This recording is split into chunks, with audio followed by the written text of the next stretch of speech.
മണി doctor justice K T തോമസിന്റെ ഗാന്ധി പ്രഭാഷണം ഇന്ന് നാളെ മറ്റന്നാൾ തൊട്ടടുത്തുള്ള ദർശന ഓഡിറ്റോറിയത്തിലാണ് സംഘടിപ്പിച്ചത്. ആമുഖമായി കൂടുതൽ കാര്യങ്ങൾ പറയുന്നില്ല. ഗാന്ധിയുടെ 150 ജന്മവർഷ ആഘോഷവുമായി ബന്ധപ്പെട്ടാണ് നമ്മൾ ഈ പരിപാടി ഇവിടെ സംഘടിപ്പിച്ചിരിക്കുന്നത്. ഈ പരിപാടിയുടെ അധ്യക്ഷൻ ഗോപാലകൃഷ്ണൻ പണിക്കർ അവരാണ്. അദ്ദേഹം സഹകരണ രംഗത്തും ഗാന്ധി മാർഗ രംഗത്തും വളരെ സജീവമായി പ്രവർത്തിക്കുന്നയാളാണ്. ഈ യോഗത്തിന് സ്വാഗതം ആശംസിക്കുന്നത് ഈ സ്ഥാപനത്തിൻ്റെ അധികാരി റവറൻഡ് ഫാദർ ജേക്കബ് തെക്കേപ്പറമ്പിൽ ആണ്. അദ്ദേഹത്തെ സ്വാഗതം ആശംസിക്കുന്നതിന് ഞാൻ ക്ഷണിക്കുന്നു.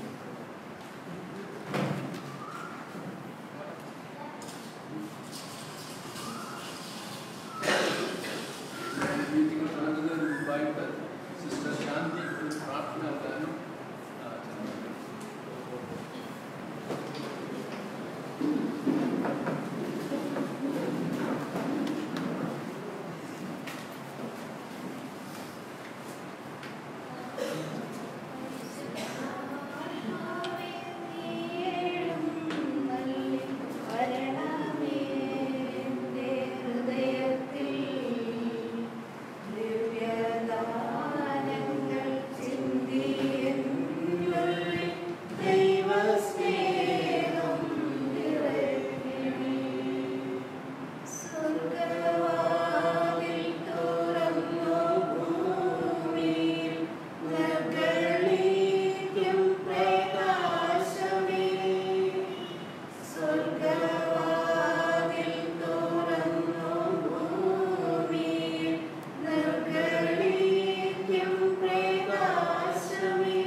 സ്ഥാനം എടുത്തിരിക്കുന്ന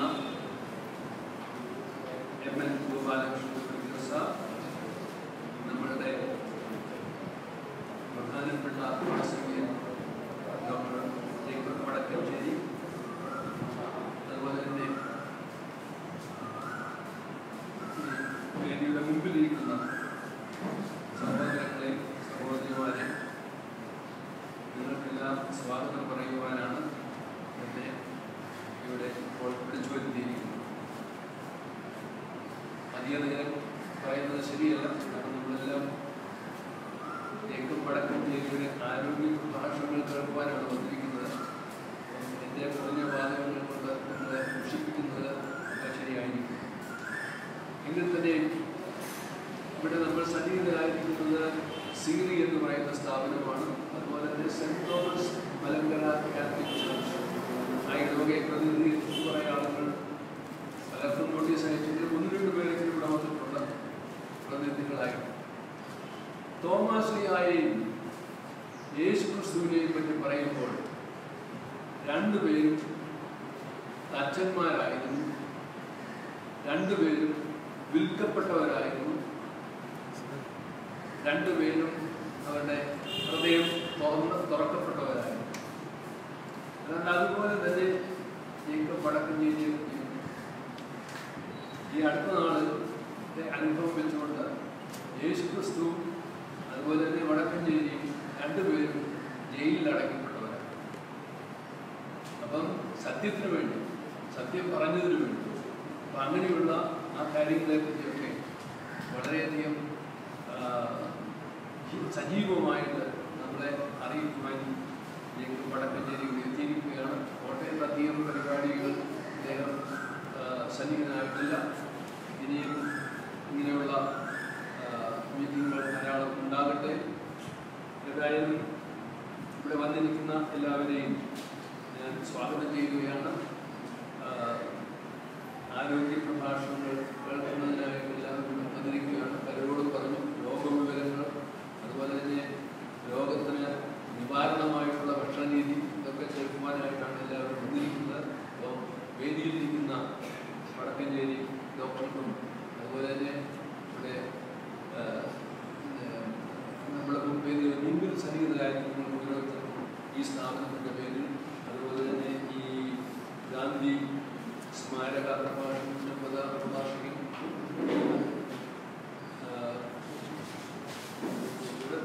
നിങ്ങളെ സ്വാഗതം ചെയ്യും. അധ്യക്ഷൻ എം.എൽ. ഗോപാലകൃഷ്ണപിള്ളക്ക് ഞങ്ങൾ നാട്ടുകാരാണെന്നാണ് തോന്നുന്നത്. അതിനെപ്പറ്റി കൂടുതൽ വിവരങ്ങൾ പറയും. എന്നെ നേരത്തെ പരിചയമുണ്ട്. അതുപോലെ തന്നെ ഞങ്ങളുടെ കുടുംബക്കാരായിട്ടുള്ള അദ്ദേഹവുമായിട്ട് ഒരുമിച്ച് പഠിച്ചിട്ടുള്ളവരാണ്. കൂടുതൽ പറയുവാൻ അധികം വിവരങ്ങൾ അറിയാത്തതുകൊണ്ട് ഞാൻ അതിൽ കേട്ടിട്ടില്ല. അതുകൊണ്ട് വേദിയിലിരിക്കുന്ന എല്ലാവരെയും ഞാൻ സ്വാഗതം ചെയ്തുകൊണ്ട് എൻ്റെ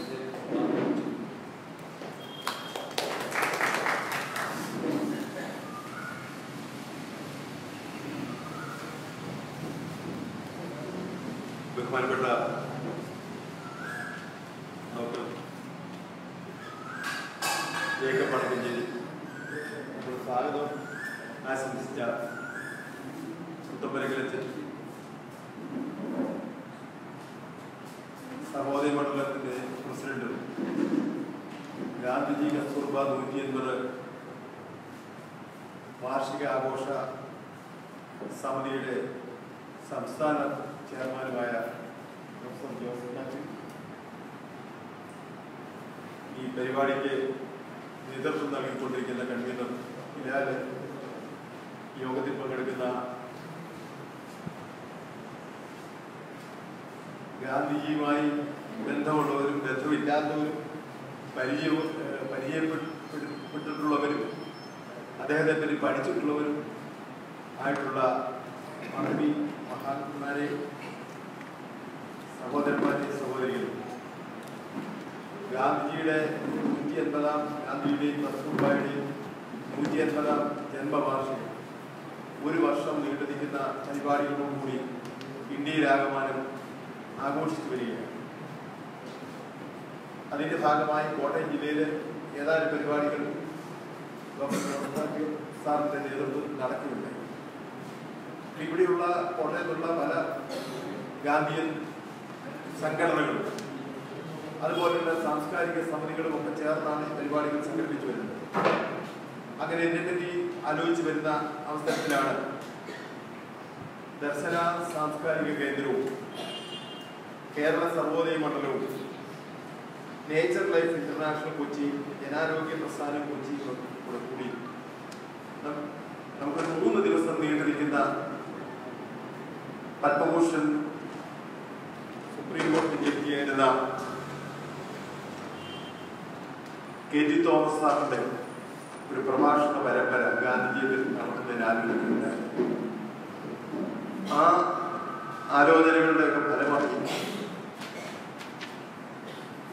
ഡോക്ടർ ഇവിടെ സന്നിഹിതനാകുകയും ഗാന്ധിജിയുടെ ഏറ്റവും വലിയ സ്വപ്നമായിരുന്ന ആരോഗ്യ സ്വരാജ്യം അതിൻ്റെ ചുവട് പിടിച്ച് അതിൻ്റെ ആദർശങ്ങൾ ഉൾക്കൊണ്ടുകൊണ്ട് വളരെ കാലമായി, ദീർഘകാലമായി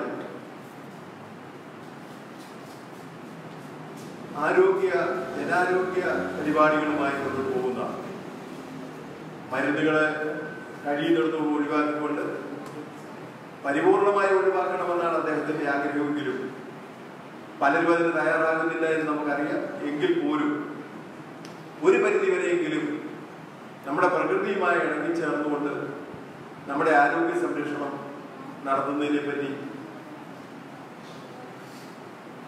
ഇടതടവില്ലാതെ, ഒരു വിശ്രമമില്ലാതെ ഇന്ത്യയിലാകമാനം ഓടി നടന്ന് ഇതുപോലെയുള്ള സെമിനാറുകൾ ക്ലാസ്സുകൾ സംഘടിപ്പിക്കുന്ന അദ്ദേഹം പറയുകയുണ്ടായി, എനിക്ക് കോട്ടയത്ത് നമുക്കിങ്ങനെ ഒരു പരിപാടി സംഘടിപ്പിച്ച് കളയാം, ഞാനിവിടെ അതിനോട് സഹകരിക്കാമെന്ന് പറഞ്ഞതിൻ്റെ അടിസ്ഥാനത്തിലാണ് ഞങ്ങൾ ഈ പരിപാടി എലിനോസ് സാറിൻ്റെ പ്രഭാഷണ പരമ്പരയോടനുബന്ധിച്ച് ഇങ്ങനെയൊരു ആരോഗ്യ സെമിനാറോട് നടത്തുന്നതിന് ആലോചിച്ചു.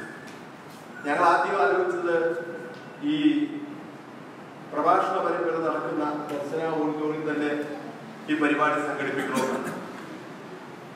പക്ഷേ അതിലുള്ള സഹകരണം എത്രമാത്രം എവിടുന്നൊക്കെ കിട്ടും എന്നുള്ളതിന് ഞങ്ങൾക്കൊരു സംശയമായിരുന്നു. ഇത്രയും ആളുകൾ പോലും പങ്കെടുക്കുമെന്ന് ഞങ്ങൾക്കൊരു സംശയമുണ്ടായിരുന്നു. കാരണം ഡോക്ടറുടെ ആദ്യത്തെ പരിപാടിയാണ് പോകുന്നത്. അതുകൊണ്ട് ഈ ഡോക്ടറെ പറ്റി അറിയാവുന്നുണ്ടെങ്കിലും നേരിട്ട് പരിചയപ്പെടാത്ത വളരെയധികം ആളുകളുള്ളതുകൊണ്ട് ഇവിടെയൊക്കെ വേറെ ഒത്തിരി ഇതുപോലെയുള്ള ആരോഗ്യ പരിപാലന നേച്ചർ സൊസൈറ്റികളും ഒക്കെ പ്രവർത്തിക്കുന്നതുകൊണ്ട് എങ്ങനെയാകും എന്ന് ഞങ്ങൾക്കൊരു സംശയമുണ്ടായിരുന്നു. അങ്ങനെയാണ് അച്ഛനുമായിട്ട് ബന്ധപ്പെടുകയും അച്ഛൻ നമുക്കിവിടെ ഇത് സംഘടിപ്പിച്ച് കളയാം എന്ന് ഞങ്ങൾ ഉറപ്പു നൽകുകയും ചെയ്തത്. അങ്ങനെയാണ് ഈ പരിപാടി സിരി ഓഡിറ്റോറിയത്തിൽ അച്ഛൻ്റെ സഹകരണത്തോടുകൂടി നടത്തുന്നതിന് ഞങ്ങൾ തയ്യാറായി. തീർച്ചയായിട്ടും ഞങ്ങൾക്ക് വളരെ ആവേശം തരുന്നുണ്ട്. ഇത്രയും ആളുകൾക്ക് ഇതിൽ പങ്കെടുക്കാൻ കഴിയും എന്നുള്ളത്, പങ്കെടുപ്പിക്കാൻ കഴിയും എന്നുള്ളത് ഞങ്ങൾക്ക് ഈ പരിപാടി വളരെ സമർത്ഥമായി മുന്നോട്ട് കൊണ്ടുപോകാൻ വരും കാലങ്ങളിൽ നല്ല രീതിയിൽ കഴിഞ്ഞ ഒരു വർഷം നീണ്ടു നിൽക്കുന്ന 150 ഗാന്ധി 150 ഗാന്ധിജി 150 പരിപാടികളോടനുബന്ധിച്ച് ഇനിയും ഇതുപോലുള്ള ആരോഗ്യ സെമിനാറുകളും പരിപാടികളും സംഘടിപ്പിക്കാൻ ഞങ്ങൾക്ക് ഒരു ആവേശം തരുന്നുണ്ട്. തീർച്ചയായിട്ടും ഇത് ഞങ്ങൾക്ക് വളരെ ഉത്തേജനം നൽകുകയും ചെയ്യുന്നത് കാണുന്നു. അതിൽ ഏറ്റവും കൂടുതൽ ഞങ്ങളെ സഹായിച്ചിട്ടുള്ള അച്ഛനാണ്. അച്ഛൻ പറഞ്ഞു ഞങ്ങൾ നാട്ടുകാരാണ് തോന്നുന്നു എന്ന് പറഞ്ഞു. അച്ഛൻ്റെ വീട് ഇവിടെ കൈതേപ്പാലത്തെങ്കിലാണ്, പരിയാരം എന്ന സ്ഥലത്താണ്. എൻ്റെ ജന്മസ്ഥലം അവിടെയാണ്. പക്ഷേ വളരെ ചെറുപ്പത്തിൽ തന്നെ ഞങ്ങൾ അവിടുന്ന് കോട്ടയത്ത് കുടമാളൂർ സ്ഥലത്തേക്ക് പോകുന്നതുകൊണ്ട് കൂടുതൽ ബന്ധപ്പെടാൻ കഴിഞ്ഞിട്ടില്ല. അടുത്ത നാൾ ഒരു വർഷം മുമ്പ് അവിചാരിതമായി എൻ്റെ ഒരു ബാല്യകാല സുഹൃത്ത് പറഞ്ഞ് നമുക്കിവിടെ ഒരു അച്ഛനുണ്ടെന്ന് പറഞ്ഞ് അച്ഛനെ കാണാൻ വന്നപ്പോഴാണ് അച്ഛന് ആ സുഹൃത്ത് അമേരിക്കയിലുള്ളതാണ്. അച്ഛനെ അമേരിക്കയിൽ ചെല്ലുമ്പോൾ അദ്ദേഹമായിട്ട് നല്ല ബന്ധങ്ങളും ഒക്കെ ഉള്ളതുകൊണ്ട് ഇവിടെ വരാനിടയായി. ഏതായാലും ഇന്ന് അച്ഛനെ കാണുന്നതിനും പലപ്പോഴും അച്ഛനെ ഇവിടെ കുടുംബം കാണാറില്ല, അച്ഛനെ ഇന്ന് കാണുന്നതിനും ഇടയായിട്ടുണ്ട്. ഏതായാലും അച്ഛൻ്റെ സഹകരണം നമ്മുടെ ഈ പരിപാടി വിജയിപ്പിക്കുന്നത് വളരെയധികം സഹായകരമാണ്. അച്ഛനെ പ്രത്യേകം അതിന് ഉള്ള നന്ദി ഞങ്ങളുടെ ഈ സംഘാടക സമിതിക്കുള്ള നന്ദി അറിയിക്കുന്നു. അതുപോലെ തന്നെ ഈ പരിപാടികളിൽ സഹകരിക്കുന്നതിന് എത്തിച്ചേർന്നിട്ടുള്ള മുഴുവൻ ആളുകളെയും സ്വാഗതം ചെയ്യുന്നു. പ്രത്യേകിച്ച് എല്ലാവരും ഇതിൽ പങ്കെടുക്കുന്നതിനുള്ള നന്ദിയും അറിയിക്കുന്നു. ഈ പരിപാടികൾ പഠിപ്പിച്ച വിജയമാക്കി തീർക്കുന്നതിന് എല്ലാവരുടെയും സഹകരണം ഉണ്ടാകണം, ആദ്യാവസാനം ഉണ്ടാകണം എന്നൊരിക്കൽ കൂടി അഭ്യർത്ഥിക്കുന്നു. അതോടൊപ്പം ഡോക്ടറെ പറ്റി എനിക്ക് പരിചയപ്പെടുത്തേണ്ട കാര്യമില്ല. ഇരിക്കുന്നതിന് വന്നിരിക്കുന്നതിൽ മുഴുവൻ 99% ആളുകൾക്ക് ഡോക്ടറെ പറ്റി അറിയാം, ഡോക്ടറുടെ ചരിത്രത്തെ പറ്റി അറിയാം, ഡോക്ടറുടെ ജീവിത ശൈലികളെ പറ്റി അറിയാം.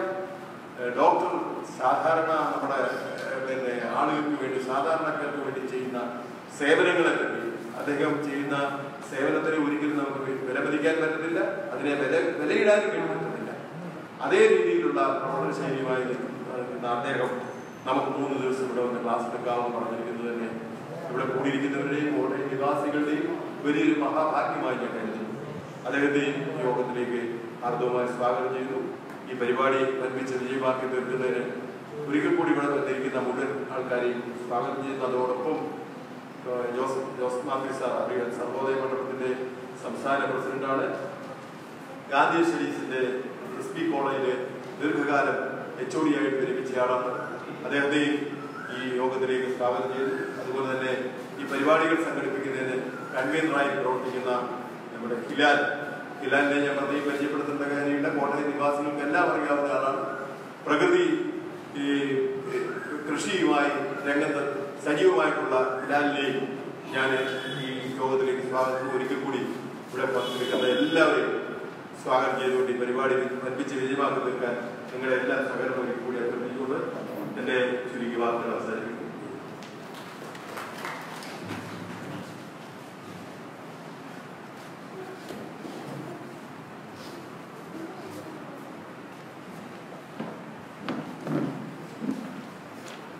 പ്രിയപ്പെട്ട സുഹൃത്തുക്കളെ, വളരെയേറെ സന്തോഷമുണ്ട് കോട്ടയം ജില്ലയിൽ ഈ 3 ദിവസത്തെ ഒരു പ്രഭാഷണ പരമ്പര നടത്തുന്നുവെന്നുള്ളത്. നമ്മൾ ആദ്യത്തെ ദിവസം വെച്ചിരിക്കുന്ന വിഷയം ആരോഗ്യവും അനാരോഗ്യവും മാത്രമാണ് സത്യം, രോഗം എന്ന ഒന്ന് ഇല്ല എന്നുള്ളതാണ്.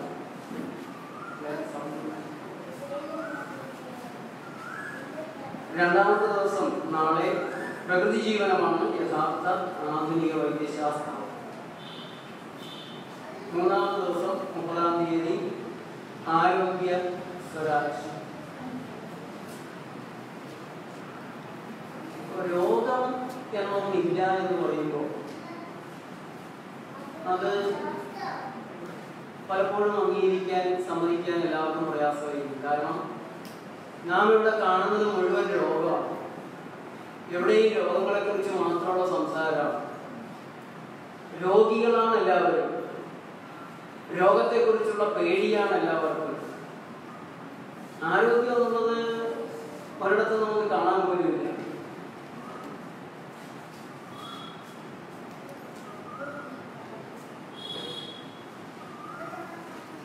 ആരോഗ്യവകുപ്പാണെങ്കിലും രോഗമില്ലാതാക്കി തരാമെന്നാണ് പറയുക. അതിനുവേണ്ടിയിട്ട് നാളത്തെ രോഗത്തിനുള്ള മരുന്ന്, ഇന്ന് നമുക്ക് തരുന്ന വാക്സിനുകൾ അവർ കൊണ്ടുവരും. അല്ലാതെ ആരോഗ്യം എന്നൊരു ഭാഗത്തെ കുറിച്ച് ആരും സംസാരിക്കുന്നില്ല. രോഗമാണ് എല്ലാവർക്കും പ്രിയങ്കരം. എല്ലാ ചിന്തകളും രോഗത്തെക്കുറിച്ചാണ്. അങ്ങനെ രോഗത്തെക്കുറിച്ച് ചിന്തിച്ചും പറഞ്ഞും ഭാവിച്ചും, ഭാവിക്കുന്നത് ഭവിക്കും, ഭയക്കുന്നത് വളരെ വേഗം ഭവിക്കും. അപ്പൊ ഭയം ഭാവന കൂടിയായി കഴിഞ്ഞാൽ പറയാനില്ല. അങ്ങനെ സകലരും രോഗികളായിരിക്കുന്ന, രോഗമില്ലാത്ത ഒരാളെ കാണാൻ മരുന്നിന് പോലും കാണാൻ കിട്ടാത്ത ഒരവസ്ഥയിലാണ് കേരളത്തിൽ പ്രകൃതി ജീവനം വർമാജിയുടെ നേതൃത്വത്തിൽ ശക്തമാകുന്നത്. ആ സമയം തുടങ്ങി രോഗമില്ലാത്ത ആളുകൾ, രോഗമില്ലാത്ത കുടുംബങ്ങൾ കേരളത്തിൽ ഉണ്ടാകാൻ തുടങ്ങി. ഇന്ന് രോഗമില്ലാത്ത ജീവിതം എന്ന് പറഞ്ഞാൽ അത് കേരളത്തിന് അത്ഭുതമൊന്നുമല്ല. രോഗമില്ലാത്ത ജീവിതം സാധ്യമാണ് എന്നെല്ലാവർക്കും അറിയാം. പക്ഷെ അതിന് ഭയങ്കരമായിട്ടുള്ള ചിട്ടകൾ വേണം, എന്നെക്കൊണ്ട് അത്രയും പറ്റുകയല്ല എന്ന ഒരു നിലപാടിലേക്ക് കേരളത്തിലെ ചിന്തകൾ പുരോഗമിച്ചിരിക്കുന്ന ഒരു കാലഘട്ടമാണ്. രോഗം വന്നാൽ മരുന്ന് കഴിക്കണം, രോഗത്തിന് മരുന്ന് എന്ന സമവാക്യം അപകടകരമാണ്, ആരോഗ്യത്തെ നശിപ്പിക്കുന്നതാണ് എന്നും ഇന്ന് തിരിച്ചറിവുണ്ടായി വരികയാണ്. പക്ഷെ എനിക്കെന്റെ സൗന്ദര്യം കൂടെ നോക്കണ്ടേ? രോഗം വന്നിട്ട് ചെയ്യേണ്ടത് മറ്റൊന്നാണെങ്കിൽ പോലും പെട്ടെന്ന് രോഗം മാറാൻ എനിക്ക് മരുന്ന് കഴിക്കാതെ നിർത്തിയില്ല എന്ന ഒരു നിലപാടിൽ ചിന്താപരമായിട്ടൊരു മാറ്റം ആളുകൾക്കുണ്ടായിട്ടുണ്ട്. മുമ്പ് അങ്ങനെയല്ല, രോഗം വന്നാൽ മരുന്ന് എന്നത് ഉറപ്പായിരുന്നു. ഇപ്പോൾ ചിന്താപരമായിട്ട് വലിയൊരു മാറ്റത്തിന്റെ വക്കിൽ നിൽക്കുന്ന കേരളത്തോടാണ് രോഗമേ ഇല്ല, രോഗം എന്നത് നുണയാണ് എന്ന് നമ്മളത് പറഞ്ഞുകൊണ്ടിരിക്കുന്നത്. അത് നിങ്ങൾക്ക് ശരിയാണ് എന്ന് ബോധ്യമുള്ള എത്ര പേരുണ്ട്? രോഗം എന്നൊന്നില്ല, രോഗമില്ല, ഇത്തരം പേർക്കാണ് ഇപ്പോൾ അതിൽ ബോധ്യമുള്ളത്. ബാക്കിയുള്ളവർ ബോധ്യപ്പെടുന്നതുകൊണ്ട് ഇപ്പൊ ബാക്കിയുള്ളവരെ കൂടെ ഒന്ന് ബോധ്യപ്പെടുത്താനാണ് നമ്മുടെ ഇന്നത്തെ പരിശ്രമം. ആർക്കെങ്കിലും ഒരു രോഗത്തിന്റെ പേര് പറയാമോ? ഏതെങ്കിലും ഒരു രോഗത്തിന്റെ പേര് കൈവക്കാത്തവരെന്ന് പറയും. ഒരു രോഗത്തിന്റെ പേരെന്ന് പറയും ആസ്തമ. രണ്ടാമതൊരു രോഗത്തിന്റെ പേര് പ്രമേഹം, BP, ബ്ലഡ് പ്രഷർ. ഇത് മൂന്നും തമ്മിൽ വ്യത്യാസമുണ്ടോ? വേറെ വേറെ രോഗങ്ങളാണോ? ഇതെല്ലാം ഒറ്റ രോഗങ്ങളാണോ? വേറെ വേറെ രോഗങ്ങളാണ്. ഇത് മൂന്നും ആരോഗ്യം കൂടിപ്പോകുന്നത് കൊണ്ടുണ്ടാകുന്ന രോഗമാണോ? എന്തുകൊണ്ടാണ് ഈ രോഗം ഉണ്ടാകുന്നത്? ആസ്തമയായാലും പ്രമേഹമായാലും പ്രഷറായാലും ആരോഗ്യം കൂടി നിൽക്കുന്നത് കൊണ്ടാണ് ഉണ്ടാകുന്നത്, അതോ ആരോഗ്യം കുറഞ്ഞു പോകുന്നതുകൊണ്ടുണ്ടാകുന്ന രോഗമാണോ? എന്താ ഉത്തരം? ആരോഗ്യം കുറഞ്ഞു പോകുന്നതുകൊണ്ടാണ് ഉണ്ടാകുന്നത്. ആരോഗ്യം കൂടിപ്പോകുന്നത് കൊണ്ട് ഏതെങ്കിലും രോഗം ഉണ്ടാവാറുണ്ടോ?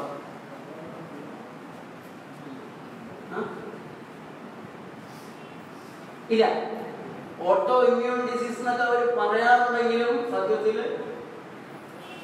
അത് ആരോഗ്യം കുറയുന്നതുകൊണ്ട് തന്നെ, ആരോഗ്യത്തിന് താളപ്പിഴ വരുന്നത് കൊണ്ടാണ് രോഗം ഉണ്ടാകുന്നത്.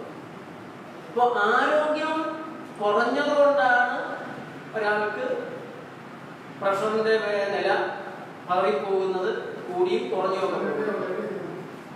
ആരോഗ്യം കുറഞ്ഞു പോകുന്നത് കൊണ്ടാണ് ഒരാൾക്ക് ശ്വാസം എടുക്കാൻ കൂടുതൽ അധ്വാനിക്കേണ്ടതായി വരുന്നത്, വലിക്കേണ്ടതായി വരുന്നത്. ആരോഗ്യം കുറഞ്ഞു പോകുന്നത് കൊണ്ടാണ് പാൻക്രിയാസ് എന്ന് പറഞ്ഞ ഗ്രന്ഥിക്ക് വേണ്ടത്ര നന്നായി പ്രവർത്തിച്ച് ഇൻസുലിൻ ആവശ്യത്തിന് കൊടുക്കാൻ പറ്റാത്ത ദൗർഭാഗ്യം ഉണ്ടാകുന്നത്. ഇപ്പൊ രോഗത്തിന്റെ കാരണം എന്താണ്? രോഗത്തിന്റെ കാരണം എന്താണ്? എന്തുകൊണ്ടാണ് രോഗം ഉണ്ടാകുന്നത്? ആരോഗ്യം കുറവാകുന്നതുകൊണ്ടാണ്. ഇപ്പൊ ആരോഗ്യം നേരെയാണെങ്കിൽ രോഗമില്ല. അപ്പൊ എത്ര രോഗമുണ്ട്? അപ്പോഴെത്ര രോഗമുണ്ട്? പല പല രോഗങ്ങളായിട്ട് നിങ്ങൾ കാണുന്നതെല്ലാം ആരോഗ്യം കുറഞ്ഞു പോകുന്ന ഒരു കുഴപ്പത്തിന്റെ പരിണിത ഫലങ്ങൾ മാത്രമല്ലേ? ഇരുട്ട് എത്ര പേരെ ഇരുട്ടുണ്ട്? ഇരുട്ട് എത്ര പേരെ? വെളിച്ചത്തിന്റെ അഭാവമാണ് ഇരുട്ട്. ആരോഗ്യത്തിന്റെ അഭാവമാണ് അനാരോഗ്യം. അത് തന്നെയാണ് രോഗങ്ങൾ. വേറെന്താ? അപ്പൊ തോന്നുന്നു ഇത്ര ലളിതമാണോ കാര്യങ്ങൾ? ഇത്രക്ക് ലളിതമാണെങ്കിൽ ഇത് ഇത്രയും കാലം എനിക്കെന്താ മനസ്സിലാവാന്? അത് വേണമെന്നുണ്ടല്ലോ, അതിനൊരു കാരണം. എല്ലാത്തിനും ഒരു കാരണമുണ്ട്. നിങ്ങളുടെ വീട്ടിലെ പശുവിന് ഇത് നേരെ മനസ്സിലാവുന്നുണ്ടല്ലോ. അതിനെന്തെങ്കിലും അസുഖം ഉണ്ടെങ്കിൽ അത് ഭക്ഷണം കഴിക്കുന്നില്ല. അതെന്തുകൊണ്ട് ഭക്ഷണം കഴിക്കുന്നില്ല? അതിന്റെ തലയ്ക്ക് വിവരമുണ്ട്. എന്തുകൊണ്ട് അതിന്റെ തലയ്ക്ക് വിവരമുണ്ട്? സ്കൂളിൽ പോയിട്ടില്ല. സ്കൂളിൽ പോയി ഏതെങ്കിലും വിദഗ്ധന്മാർ മരുന്ന് കമ്പനികൾക്കും ചില തൽപര കക്ഷികൾക്കും വേണ്ടി എഴുതിയുണ്ടാക്കിയിട്ടുള്ള കള്ളശാസ്ത്രങ്ങൾ പഠിക്കുന്നില്ല. അതുകൊണ്ട് അതിന്റെ തലയ്ക്ക് വിവരമുണ്ട്. നമ്മൾ സ്കൂളിൽ പോയിട്ടുണ്ട്. നമ്മളുള്ള കുത്തിത്തിരിപ്പ് മുഴുവൻ പഠിച്ചു വെച്ചിരിക്കുകയാണ്. അസത്യങ്ങൾ മുഴുവൻ പഠിച്ചു വെച്ചിരിക്കുകയാണ്. സത്യമാണ്, ശാസ്ത്രമാണെന്നുള്ള തെറ്റിദ്ധാരണയിൽ നമ്മളങ്ങനെ കഴിയുകയാണ്. അതിന്റെ വിദ്യാസമ്പന്നർക്ക് മാത്രം പറ്റുന്ന, സ്കൂളിൽ പോയിട്ടുള്ളവർക്ക് മാത്രം പറ്റുന്ന ചില അപകടങ്ങളിൽ ഒരു സാമ്പിൾ നമുക്ക് എല്ലാത്തിൻ്റെ സാമ്പിൾ വേണം. ഒരു മനുഷ്യന്റെ ശരീരത്തിൽ രക്തമുണ്ട്. രക്തത്തിൽ എന്തൊക്കെയുണ്ട്? ആദ്യമായിട്ട് വരുന്നവരെന്ന് പറഞ്ഞാൽ നന്നായി. രക്തത്തിൽ എന്തൊക്കെയാ ഉള്ളത്? മനുഷ്യ രക്തത്തിൽ എന്തൊക്കെയുണ്ട്?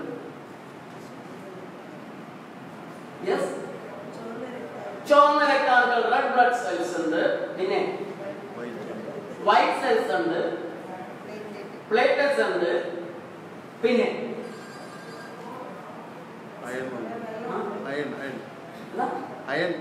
അയൺ, ഇരുമ്പുണ്ട്, വെള്ളമുണ്ട്.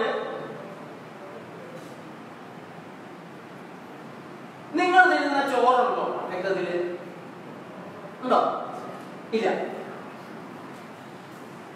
നിങ്ങളൊരു പ്രമേഹത്തെ കുറിച്ച് സംസാരിക്കാൻ ഒരു ഡോക്ടറെ വിളിച്ച് നിർത്തിയാൽ അദ്ദേഹം എന്ത് പറയും? നിങ്ങൾ കഴിക്കുന്ന ചോറ്, കാർബോഹൈഡ്രേറ്റ് ദഹിച്ച് അതിലെ ഗ്ലൂക്കോസ് രക്തത്തിൽ കയറും. അതിനനുസരിച്ച് പാൻക്രിയാസ് ഇൻസുലിൻ ഉണ്ടാക്കും, എന്നിട്ട് രക്തത്തിലേക്ക് കൊടുക്കും. ആ ഇൻസുലിൻ, പാൻക്രിയാസിൽ പുറപ്പെടുവിക്കുന്ന ഇൻസുലിൻ രക്തത്തിലുള്ള ഗ്ലൂക്കോസുമായി ഒന്നിച്ച് കോശങ്ങളിലേക്ക് സഞ്ചരിക്കണം. ഇൻസുലിൻ ഇല്ല എങ്കിൽ ഗ്ലൂക്കോസിനെ കോശങ്ങൾക്ക് സ്വീകരിക്കാൻ സാധിക്കില്ല. അവിടെ വാതിലടഞ്ഞിരിക്കും. അങ്ങനെ പ്രമേഹം ഉണ്ടാകും. അപ്പൊ രക്തത്തിൽ എന്തുണ്ട്?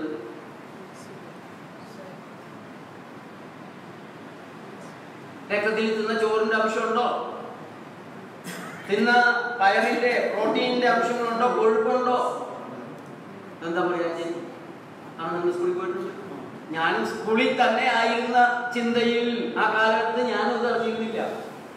സ്കൂളിനെ ചവിട്ടി പുറത്തിട്ട് സെന്റ് ആൽബർട്ട്സ് കോളേജിൽ നിന്ന് പുറത്തു ചാടിയ ഞാനാണ് ഇതൊക്കെ അന്വേഷിക്കാനും പഠിക്കാനും മനസ്സിലാക്കാനും. ആ വഴി തന്നെ പോയിരുന്നെങ്കിൽ ഞാനും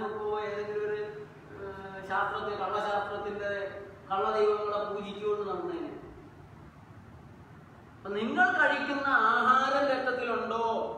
ഉണ്ട്. നിങ്ങൾ അച്ചാർ തിന്നാൽ നിങ്ങളുടെ രക്തത്തിൽ അച്ചാറിന്റെ സവിശേഷതകൾ ഉണ്ടാകുമോ? ഉണ്ടാകണമല്ലോ. അത് മറച്ചു വയ്ക്കപ്പെട്ടിരിക്കുന്നു. അത് മനുഷ്യന്റെ കണ്ണുകൾക്ക് കാണാനാവാത്ത രീതിയിൽ അതിവിദഗ്ധമായി പാഠപുസ്തകങ്ങളിൽ, ശാസ്ത്ര പുസ്തകങ്ങളിൽ മറച്ചു വയ്ക്കപ്പെട്ടിരിക്കുന്നു. 5.5 കൊല്ലം MBBS പോയി പഠിക്കുന്ന കുട്ടികൾ പോലും ഈ രീതിയിൽ അത് കാണാത്ത രീതിയിലാണ് അവര് വളച്ചൊടിച്ച് സങ്കീർണങ്ങളായ പദാവലികൾ നൽകി, സംസ്കൃത പദാവലികളാൽ കഠിന പദങ്ങൾ, myocardial infarction, renal tubular necrosis, hepatic necrosis, ഇതൊക്കെ കേട്ട് നമ്മുടെ പിള്ളേരും ഒക്കെ നമ്മളൊക്കെ തല കറങ്ങി ഇങ്ങനെ ഇരിക്കുകയാണ്. ഒന്നും ലളിതമാക്കാൻ പാടില്ല എന്നാണ് ആദ്യത്തെ നിയമം. ലളിതമായി കഴിഞ്ഞാൽ മനുഷ്യർക്ക് മനസ്സിലായ കാര്യം കച്ചവടം കൂടും. നിങ്ങൾ പപ്പടം കഴിച്ചാൽ നിങ്ങളുടെ രക്തത്തിന് പപ്പടത്തിന്റെ സ്വഭാവവും, കരിക്കിൻ വെള്ളം കഴിച്ച് കരിക്കിൻ വെള്ളം ദഹിച്ചുണ്ടാകുന്ന രക്തത്തിന് അതിൻ്റെതായിട്ടുള്ള പരിശുദ്ധിയും, ജീവനുള്ള ഭക്ഷണ സാധനങ്ങൾ, നട്ടാൽ മുളയ്ക്കുന്ന പ്രപഞ്ചത്തിന്റെ ജീവതേജസ് ഉള്ളിലൊതുങ്ങുന്ന ആഹാര സാധനങ്ങൾ കഴിച്ചാൽ നിങ്ങളുടെ രക്തത്തിന് ജീവന്റെ അടുത്ത് നിൽക്കുന്ന സവിശേഷതകളും നിങ്ങൾക്ക് ജീവതേജസ്സും ഉന്മേഷവും ഉത്സാഹവും ഒക്കെ ഉണ്ടാകുമെന്നുള്ള നേരെ കിടക്കുന്ന ലളിത ഭാഷകളിൽ സംസാരിച്ചാൽ കച്ചവടം നടക്കില്ല. വൈദ്യം ഇന്ന് കച്ചവടമാണ്. വൈദ്യം ഇന്ന് കച്ചവടമൊന്നല്ല, ജനങ്ങളെ രോഗികളാക്കിക്കൊണ്ട് നടത്തുന്ന ഒരു കച്ചവടമായിട്ട് മാറിക്കഴിഞ്ഞപ്പോ സത്യങ്ങൾ ഒളിച്ചു വയ്ക്കണം. ഇപ്പൊ രക്തത്തിൽ എന്തൊക്കെയുണ്ട്? ഇന്നലെ ഞാൻ കഴിച്ച ഭക്ഷണത്തിന്റെ അംശമൊക്കെ ഉണ്ട്. ഇന്നലെ ഞാൻ കുടിച്ച വെള്ളം, ചായ കുടിച്ചതിന്റെ ടാനിനും കഫീനും, പാവം കരള്, ഈ ഓരോ ദിവസവും ചെലുത്തപ്പെടുന്ന വിഷപദാർത്ഥങ്ങളുടെ, വിഷപാനീയങ്ങളുടെ ആധിക്യം കൊണ്ട് വലഞ്ഞ് ദുരിതം അനുഭവിക്കുന്ന, ഈ പ്രപഞ്ചത്തിൽ ഏറ്റവും കൂടുതൽ ദുരിതം അനുഭവിക്കുന്ന ഒരു അവയവം ഉണ്ടെങ്കിൽ, ഒരു സാധനം ഉണ്ടെങ്കിൽ അത് നിങ്ങളുടെ കരളാണ്. ഇതിനെ കുറിച്ചൊന്നും നമ്മളോട് പറയാതെ എല്ലാം ബാക്ടീരിയകള്, വൈറസ്, കണ്ണി കാണാൻ വയ്യാത്ത ഭൂതപ്രേത പിശാചുക്കൾ രോഗങ്ങൾ ഉണ്ടാക്കിയെന്ന് പറഞ്ഞിരുന്ന നമ്മുടെ പൂർവികർ എത്രയോ ബുദ്ധിമാന്മാരായിരുന്നു. ശാസ്ത്രം പറയാണ് കണ്ണി കാണാൻ വയ്യാത്ത അണുക്കളാണ് രോഗം ഉണ്ടാക്കുന്നത്. തമ്മിൽ എന്താ വ്യത്യാസം? ഭൂതമെന്ന് ഇതിനെ വിളിച്ചാൽ പോലെ. ഭൂതക്കണ്ണാടിയിലൂടെ അല്ലേ നോക്കി കണ്ടുപിടിക്കുന്നത്? ഭൂതത്തെ ഭൂതക്കണ്ണാടിയിലൂടെ കണ്ടുപിടിക്കും. ആ കാരണന്മാര് ശാസ്ത്രം ഇത്രയൊന്നും ഇല്ലാതിരുന്ന കാലത്തെ കാരണന്മാര് വിശ്വസയോഗ്യമുണ്ട്. ഇത് രണ്ടുമല്ലാതെ, വെളിച്ചമുണ്ട് ഇരുളുമുണ്ട്, ഇത് രണ്ടുമല്ലാതെ മൂന്നാമത് മറ്റൊന്ന് രോഗം എന്നൊന്നില്ല. പ്രമേഹം എന്ന് പറഞ്ഞു. എന്താ പ്രമേഹം? അതൊരു പ്രൊഡക്ഷൻ യൂണിറ്റാണ്, അതൊരു ഫാക്ടറിയാണ്. ആ പ്രൊഡക്ഷൻ യൂണിറ്റിൽ നിന്ന് വരുന്ന പ്രധാനപ്പെട്ട ഒരു സാധനമാണ് ഇൻസുലിൻ. ആ ഇൻസുലിൻ പാവപ്പെട്ട ഇലയുടെ ചെറിയ വിരലിന്റെ അത്രയൊക്കെ ഇരിക്കുന്ന ഈ പാൻക്രിയാസ് എന്ന് പറഞ്ഞ ഗ്രന്ഥിക്ക് ഒരു ദിവസം 1 ലിറ്റർ കൊടുപ്പിക്കാൻ പറ്റുമോ? 1/2 ലിറ്റർ പറ്റുമോ? അതിനൊരു കപ്പാസിറ്റി ഉണ്ട്. ആ പാൻക്രിയാസിന്റെ ഇൻസുലിൻ കഴിക്കുന്ന ഗ്ലൂക്കോസിന്റെ അളവിനനുസരിച്ച് പുറപ്പെടുവിക്കാൻ പാൻക്രിയാസിന് സാധിക്കണം. നിങ്ങള് ബെല്ലും ബ്രേക്കും ഇല്ലാത്ത ബ്രേക്ക്ഫാസ്റ്റും ഒരു കൺട്രോളും ഇല്ലാത്ത തീറ്റയും തുടങ്ങിക്കഴിഞ്ഞാൽ നിങ്ങളുടെ ആർത്തിയെ ശമിപ്പിക്കാൻ ഗാന്ധിജി പറഞ്ഞിട്ടുണ്ട്, ഈ ഭൂമിയിലുള്ള സകല മനുഷ്യരുടെയും ആവശ്യങ്ങളെ നിറവേറ്റാനുള്ള കരുത്ത് ഈ ഭൂമിക്കുണ്ട്. എന്നാൽ ഒരു മനുഷ്യന്റെ പോലും ആർത്തിയെ ശമിപ്പിക്കാൻ ഈ പ്രകൃതിക്ക് കഴിയില്ല. ഇപ്പൊ നമ്മൾ ഗ്ലോബൽ വാർമിംഗ് ഒക്കെ ആയിട്ട് അത് കണ്ടുകൊണ്ടിരിക്കുകയാണ്. നമ്മുടെ മുഖ്യമന്ത്രി പറയുകയുണ്ടായി, കോട്ടയം തിരുനക്കരയില് മരുഭൂമിയിൽ കാണുന്ന പക്ഷികളൊന്ന് കൂടിയിട്ടുണ്ട്, വലിയ ആപത്തിന്റെ സൂചനയാണ്. ഇത് തന്നെയാണ് ആരോഗ്യ മേഖലയിൽ സംഭവിച്ചിട്ടുള്ളത്. നിങ്ങളുടെ ആർത്തി പിടിച്ച തീറ്റയെ താങ്ങാൻ നിങ്ങളുടെ ദഹനേന്ദ്രിയങ്ങൾക്ക് കഴിയുന്നില്ല. നിങ്ങൾ ഇന്ന് അനുഭവിക്കുന്ന, ഭൂലോകത്തുള്ള ഓരോ മനുഷ്യനും അനുഭവിക്കുന്ന രോഗദുരിതങ്ങളുടെ ആരംഭ കാരണം ഉള്ളിലിരിക്കുന്ന പാവപ്പെട്ട അവയവങ്ങളുടെ പരിമിതി എന്താണെന്ന് അറിയാതെ, അതിന്റെ കപ്പാസിറ്റി എന്താണെന്ന് നോക്കാതെ ആർത്തി പിടിച്ച തീറ്റ. അവിടെയാണ് 1960 മുമ്പും 1960 ശേഷമുള്ള കാലഘട്ടത്തെ നമ്മൾ കാണുന്നത്. 1960 മുമ്പ് നമ്മളൊക്കെ പട്ടിണിക്കാരായിരുന്നു. ഒരു നേരത്തെ വയറു നിറച്ചുള്ള ആഹാരം സ്വപ്നമായിരുന്നു നമുക്ക്. വലിയ വീടുകളിൽ പോലും ഒരു കറി അല്ലെങ്കിൽ 2 കറി, അതിൽ കൂടുതലൊന്നും വീടുകളിൽ ഉണ്ടായിരുന്നില്ല. പുട്ട് എന്ന് പറഞ്ഞൊരു സാധനം ചായക്കടകളിൽ പോയിട്ട് കഴിച്ചിരുന്ന ഒരു സാധനമാണ്. പുട്ടും കടലയും. ബീഫ് എന്ന് പറയുന്നത് ചായക്കടകളിലും ഞായറാഴ്ചകളിലും കടമുള്ള ദിവസങ്ങളിലും മാത്രം ഉണ്ടായിരുന്ന ഒരു സാധനമാണ്. നമ്മുടെ വീടുകളിലും ഇറച്ചി തീറ്റ എന്ന് പറഞ്ഞിരുന്നത് ഞായറാഴ്ചകളിലും കടമുള്ള ദിവസങ്ങളിലും മാത്രമായിരുന്നു. അവിടെ നിന്ന് റബ്ബർ കയറിയപ്പോ, ഗൾഫിൽ പോയി കായികീയ കയറിയപ്പോ ഒരു തീറ്റ മാമാങ്കം മനുഷ്യൻ തുടങ്ങിയതാണ്. 1960-കൾക്ക് ശേഷം, 70-കൾക്ക് ശേഷം, 80-ആയപ്പോൾ അത് മൂർധന്യത്തിലായി. പുതിയ പുതിയ രോഗങ്ങൾ വരുന്നതും 1960-ന് ശേഷമാണല്ലോ. എന്ത് കാരണം? അതും കേരളത്തിന് മാത്രം. കേരളത്തിൽ 1960-ന് ശേഷം പൊട്ടിപ്പുറപ്പെട്ട പുതിയ രോഗങ്ങൾ നർമ്മദയുടെ താഴ്വരയിലെ ആദിവാസികൾക്ക് പിടിച്ചിട്ടില്ല. നിങ്ങൾ ഇന്നീ പറയുന്ന സകലർക്കും ഉണ്ടാകുമെന്ന് വിശ്വസിച്ചുകൊണ്ടിരിക്കുന്ന, പാരമ്പര്യ രോഗമാണെന്ന് വിശ്വസിച്ചുകൊണ്ടിരിക്കുന്ന പ്രമേഹവും പ്രഷറും കൊളസ്ട്രോളും ഹൃദ്രോഗവും ആർത്രൈറ്റിസും ആസ്തമയും അലർജിയും ക്യാൻസറും എന്തേ നർമ്മദയുടെ താഴ്വരയിലുള്ള പാവങ്ങൾക്ക് ഉണ്ടാകുന്നില്ല? ദരിദ്രൻ എപ്പോഴും രോഗത്തിൽ ദരിദ്രനാണ്, സമ്പന്നൻ രോഗസമ്പന്നൻ കൂടിയാണ്. വയനാട്ടിലേക്ക് കടന്നാൽ അവിടെയുള്ള മനുഷ്യർക്ക് രോഗങ്ങൾ കുറവാണ്, ആദിവാസികൾക്ക് വളരെ കുറവാണ്. അവരുടെ കാടും വിഭവങ്ങളും തേനും ഒക്കെ നമ്മൾ നശിപ്പിച്ചത് കൊണ്ടുള്ള ദാരിദ്ര്യത്തിന്റെ ലക്ഷണങ്ങളായിട്ടുള്ള രോഗങ്ങൾ മാത്രമാണ് നമ്മുടെ ആദിവാസികൾക്കുള്ളത്. സമ്പന്നർ രോഗസമ്പന്നരായിരിക്കുന്നു. അതെന്ത് കാരണം? ഇപ്പൊ 1960-ന് മുമ്പുള്ള കാലഘട്ടവും 1960-ന് ശേഷമുള്ള കാലഘട്ടവും നോക്കിയാൽ തീറ്റ എങ്ങനെയാണ് മനുഷ്യരെ രോഗികളാക്കിയിട്ടുള്ളതെന്ന് നമുക്ക് കാണാൻ സാധിക്കും. ഒരു ഭാഗം തീറ്റയിൽ തന്നെ നിങ്ങൾക്ക് ഏത് രോഗമാണ് ആവശ്യമുള്ളത് നിങ്ങൾ കടയിൽ പോയി വാങ്ങിയെടുക്കുകയാണ്. നിങ്ങൾക്ക് പ്രമേഹം വേണോ? നിങ്ങൾ കടയിൽ പോയി വാങ്ങണം, സൂപ്പർ മാർക്കറ്റിൽ പോയി വാങ്ങണം. GST കൊടുത്താലേ രോഗമുള്ളൂ. GST കൊടുക്കുന്നതിലേ രോഗമുള്ളൂ. GST ഇല്ല. മാങ്ങയ്ക്ക് GST ഇല്ല, ചക്കയ്ക്ക് GST ഇല്ല, കരിക്കിന് GST ഇല്ല. നിങ്ങൾ ആ GST ഇല്ലാത്ത സാധനങ്ങൾ കഴിച്ചാൽ നിങ്ങളുടെ ആരോഗ്യം ഒരു കുഴപ്പമില്ലാതിരിക്കും. GST ഉള്ള മാംഗോ ജ്യൂസ് പോയി കടയിൽ നിന്ന് വാങ്ങിച്ചാൽ, പാക്കറ്റ് ജ്യൂസ് വാങ്ങിച്ചാൽ, GST കൊടുത്താൽ നിങ്ങൾക്ക് രോഗം ഉറപ്പാണ്. നിങ്ങൾ തേങ്ങയ്ക്ക് പകരം വെളിച്ചെണ്ണ GST കൊടുത്ത് മേടിച്ചാൽ രോഗം ഉറപ്പാണ്. GST കൊടുക്കാത്ത വഴിവക്കിലെ പാവപ്പെട്ട കെട്ടിയാനും കൂടെ നടത്തുന്ന ചായക്കടയിൽ കയറി എന്തെങ്കിലുമൊക്കെ കഴിച്ചാൽ, GST കൊടുക്കുന്ന കില്ലറസിയിലും മാക്ഡൊണാൾഡ്സിലും പിശാച് കട്ടിലും കയറിയിട്ട് നിങ്ങൾ ഭക്ഷണം കഴിച്ചാൽ രോഗം ഉറപ്പാണ്. ക്യാൻസർ പുറകെ വരും. നിങ്ങൾക്ക് ആസ്തമ വേണോ? ആസ്തമ എന്നൊരു രോഗമല്ല കേട്ടോ. ആസ്തമ എന്നൊരു രോഗമേ അല്ല. ഞങ്ങൾക്കത് വെറും 10-15 ദിവസം കൊണ്ട് മാറിപ്പോകുന്ന വെറും ഒരു ശാരീരിക ഘടനയുടെ ഒരു സവിശേഷത മാത്രമാണ്. കുട്ട വച്ചെടുക്കില്ലേ?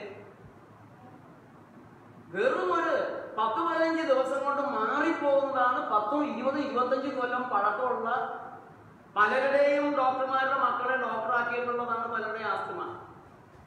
ഒരു ആസ്തമ 10 ആസ്തമക്കാരെ കിട്ടിയാൽ ഡോക്ടർ തന്റെ മകനെ ഡോക്ടറാക്കും. 100 പ്രമേഹ രോഗികളെ കിട്ടിക്കഴിഞ്ഞാൽ ഡോക്ടർ തന്റെ മകനെ അടുത്ത ഡോക്ടറാക്കും. 2 കോടിയൊക്കെ കൊടുക്കും. കാരണം അതുപോലുള്ള വരവാണ്. കിട്ടുന്ന ഒരു രോഗിയും രോഗം മാറിപ്പോകുന്നില്ല. ഇതെന്ത് ശാസ്ത്രം?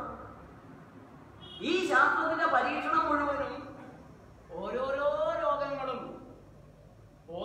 രോഗങ്ങളും മാറാരോഗമാക്കി തീരാത്ത ചികിത്സയ്ക്ക് വേണ്ടി ഒരുക്കുന്നതാണോ ശാസ്ത്രീയമായിട്ടുള്ള പരീക്ഷണങ്ങളും ഗവേഷണങ്ങളും? 1960-ന് മുമ്പ് ആയുർവേദം സിദ്ധയും ഒക്കെ നമ്മുടെ നാട്ടിൽ ഉണ്ടായിരുന്ന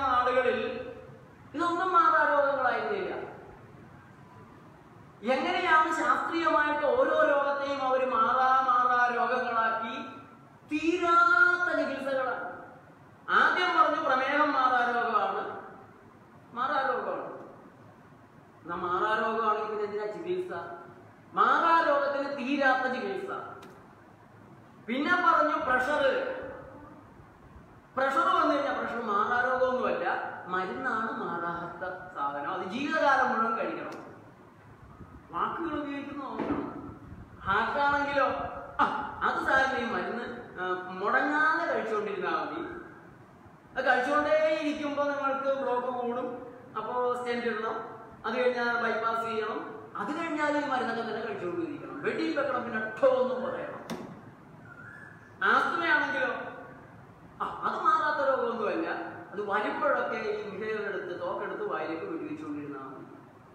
ഡോക്ടറെ തൈറോയിഡിന്റെ തകരാറാണെങ്കിലോ അത് ഈ അടക്കം മാത്രം നമ്മുടെ സ്ത്രീകൾക്ക് വന്നിട്ടുള്ള വലിയൊരു എന്തുകൊണ്ടാണ് ഈ അടക്കം മാത്രം? അവരുടെ ടൂത്ത് പേസ്റ്റ് വാങ്ങി നമ്മൾ ഉപയോഗിക്കുമ്പോൾ ഇതെല്ലാം മരുന്ന് കമ്പനികളുടെ സഹോദര കമ്പനികളാണ് ഈ ആധുനിക ഉൽപ്പന്നങ്ങളെല്ലാം നമുക്ക് തരുന്നത്. വലിയ പരസ്യം. അതിന്റെ കെണിയിൽ വീണ ഉപയോഗിക്കുന്നതനുസരിച്ച് അതിൽ ചേർത്തിട്ടുള്ള ഘടകങ്ങൾ, കെമിക്കലുകൾ ഓരോരോ രോഗങ്ങൾ നമുക്ക് ഉണ്ടാക്കുകയാണ്. അവർ സകലരെ കൊണ്ട് അയഡിൻ ഉപ്പ് കഴിപ്പിച്ചു. എന്താണ് അയഡിൻ ഉപ്പ്? മാർക്കൻഡേയുടെ കംപ്ലീറ്റ് ഡ്രഗ് റെഫറൻസ് എന്ന് പറയുന്ന the royal pharmaceutical society of great Britain പ്രസിദ്ധീകരിച്ചിട്ടുള്ള വെറും 54,000 രൂപ മാത്രം വില വരുന്ന, 3 കൊല്ലം കൂടുമ്പോൾ പുതുക്കി ഇറക്കുന്ന 54,000 രൂപ മാത്രം വില വരുന്ന പുസ്തകത്തിൽ ആധുനിക വൈദ്യശാസ്ത്രം എന്ന് വിളിക്കപ്പെടുന്ന ഈ കപടശാസ്ത്രത്തിന്റെ ഏറ്റവും മഹത് ഗ്രന്ഥമാണ്, ബൈബിളാണ് മാർക്കൻഡേയുടെ കംപ്ലീറ്റ് ഡ്രഗ് റെഫറൻസ്. അതിന്റെ 33ാമത്തെ എഡിഷൻ എൻ്റെ കയ്യിലുണ്ട്. ഞാനത് 10-15 കൊല്ലം മുമ്പ് വാങ്ങിച്ചത് 44,000 രൂപ കൊടുത്തിട്ടാണ്. അതിന്റെ 1522ാമത്തെ പേജിലാണ്, 33ാമത്തെ എഡിഷൻ 1522ാമത്തെ പേജിലാണ് അയഡിനെ കുറിച്ച് പറയുന്നത്. അയഡിൻ കൂടിക്കഴിഞ്ഞാൽ തൈറോയിഡ് ഡിസ്ഫങ്ഷൻ, അത് സ്ത്രീകൾക്ക്. പുരുഷന്മാർക്ക് ഉണ്ടാകുന്നത് ഇമ്പോർട്ടൻസി. ഇത് രണ്ടും ഇപ്പൊ നമ്മുടെ സമൂഹത്തിൽ വ്യാപകമായി കഴിഞ്ഞു. ദമ്പതികൾക്ക് കുട്ടികളില്ല. അതിന്റെ ചികിത്സാലയങ്ങൾ നാട് മുഴുവൻ കൂണ് പോലെ ഉയരുകയാണ്. സർക്കാരിന്റെ രാഷ്ട്രീയ ലക്ഷ്യം എന്താ? അലോപ്പതി ഡോക്ടർമാരാണ് സർക്കാരിന്റെ രാഷ്ട്രീയ ദൗത്യങ്ങൾക്ക് കൂട്ടുനിൽക്കുന്നവര്. സർക്കാരിന്റെ ലക്ഷ്യം ഈ രാജ്യത്ത് കുഞ്ഞുങ്ങൾ കൂടുതൽ ഉണ്ടാകണം എന്നാണോ? കുഞ്ഞുങ്ങളെ നിഗ്രഹിക്കണം, കംസന്റെ ഉത്തരവാദിത്വം. ഹെറോദസിന്റെ കൊല്ലുക, കുഞ്ഞുങ്ങളെ മുഴുവൻ കൊല്ലുക. എന്താണ് സർക്കാരിന്റെ, ആധുനിക സർക്കാരുകളുടെ പ്രഖ്യാപിത നയം എന്താണ്? കുടുംബാസൂത്രണമാണ്. എന്താണ് കുടുംബാസൂത്രണം? കൊലപാതകം. ബിൽഗേറ്റ്സിന്റെയും ടെറ്റ്യൂണറുടെയും റോക്ക്ഫെല്ലറിന്റെയും എല്ലാം പ്രഖ്യാപിത രാഷ്ട്രീയം, ആഗോള രാഷ്ട്രീയം. ഈ ലോകം ഭരിക്കുന്നതാരാ? ഇന്ത്യ ഭരിക്കുന്നതാരാ? ബിൽഗേറ്റ്സ് ആണ്.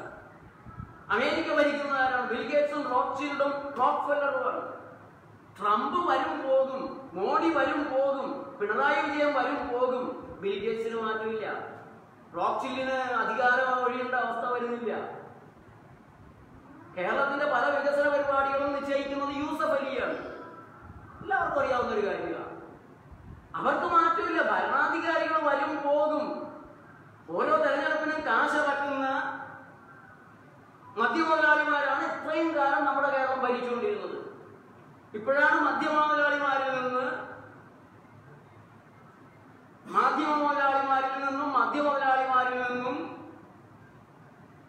അറേബ്യൻ പണത്തിന്റെ ഭരണം കേരളത്തിൽ വ്യാപകമായിരിക്കുന്നത്.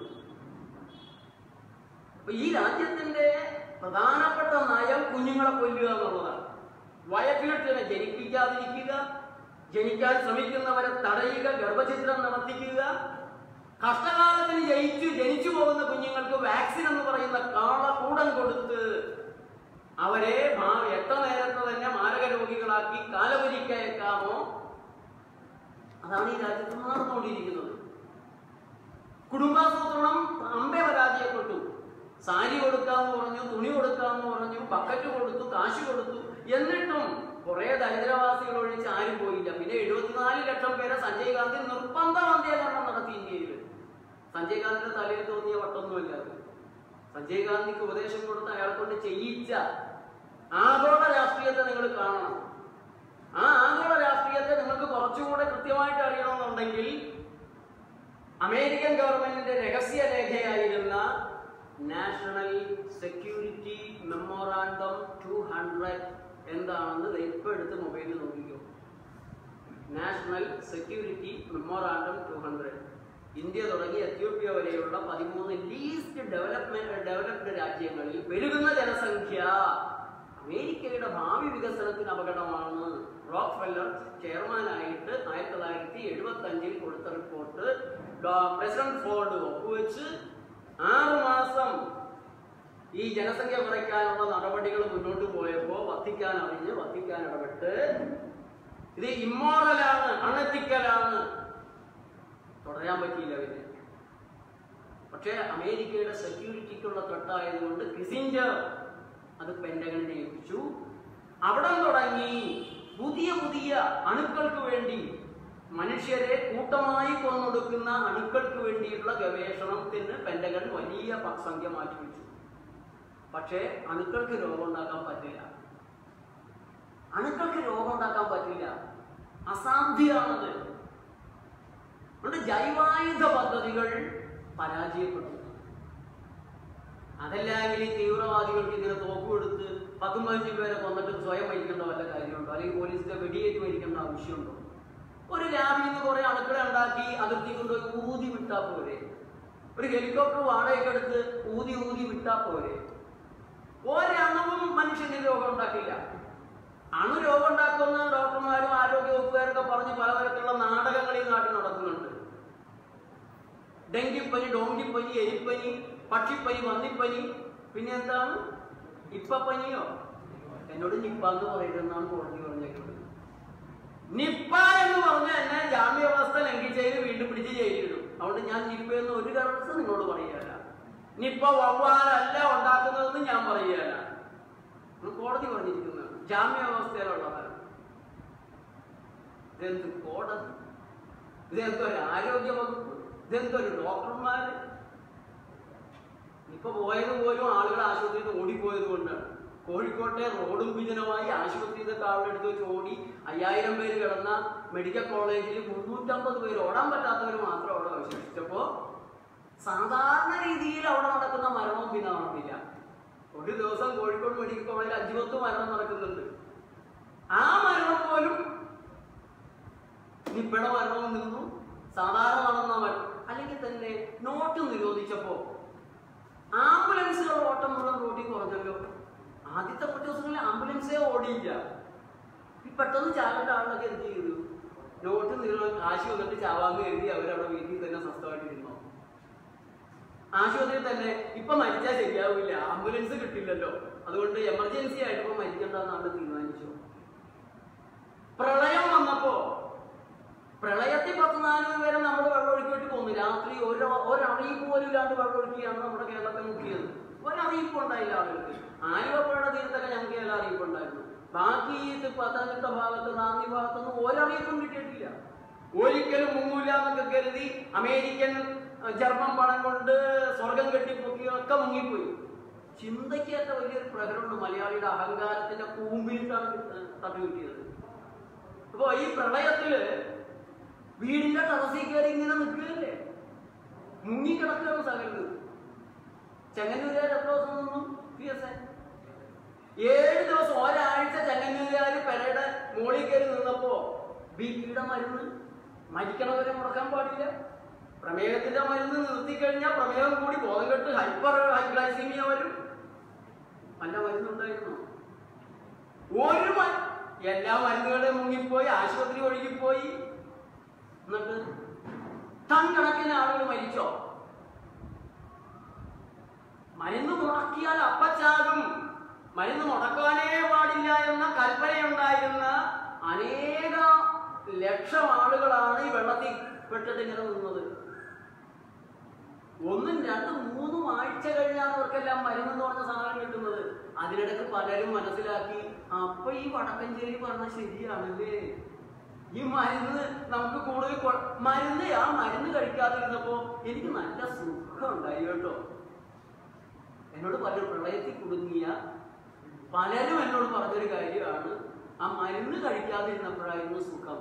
ആ മരുന്നിന്റെ ആവശ്യം എനിക്കില്ല.